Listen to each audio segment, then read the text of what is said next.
malí filmári zo základnej školy Rudolfa Dillonga v Trstenej sa dostali do Hollywoodu.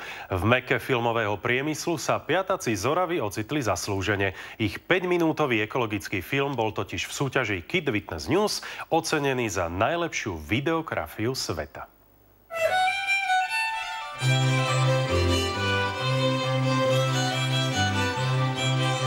Film, ktorý sme natočili, sme nazvali Používaj, ale neznič, čo bolo vlastne aj celé motto tohto filmu. Náš film bol o ekológii, porovnali sme novú dobu so starou a vlastne tým sme dospeli k výsledku, že vtedy sa tá zem ako zachovala a teraz sa tak ničí.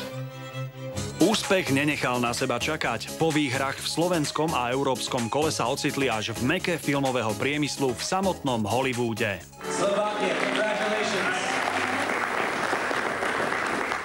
Keď zaznel názov našej školy v angličtine, tak to bol naozaj úžasný pocit. V podstate sme reprezentovali Európu na celosvetovom kole v Hollywoode, kde bolo 6 najlepších filmov sveta.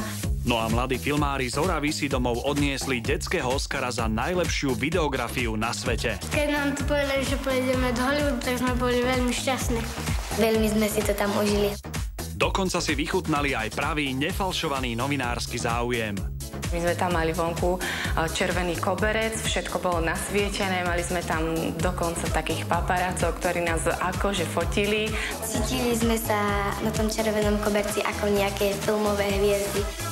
Navštívili aj štúdia, kde sa nakrúcajú hollywoodske filmy či seriály. Užili si aj oceán a mnoho ďalších atrakcií. Boli sme na tom slávnom chodníku, o ktorom všetci hovoria, čo tam sú tie hviezdy. Najťažšie na víťaznom filme vraj bolo zostrihať mesačný materiál do 5-minútového filmu. Deti si však svoje úlohy na filme spravodlivo rozdelili. Chalani samozrejme tú technickú časť, čiže kameru, strih, no a dievčatá boli herečky, ale zároveň si to aj celé sami aj hrali, aj si to organizovali. Naše plány do budúcna sú určite zapojiť sa aj v roku 2012 do tejto súťaže a podobne natočiť snáď rovnako úspešný 5-minútový ekologický film. Teraz začneme rozmýšľať, o čom by to malo byť.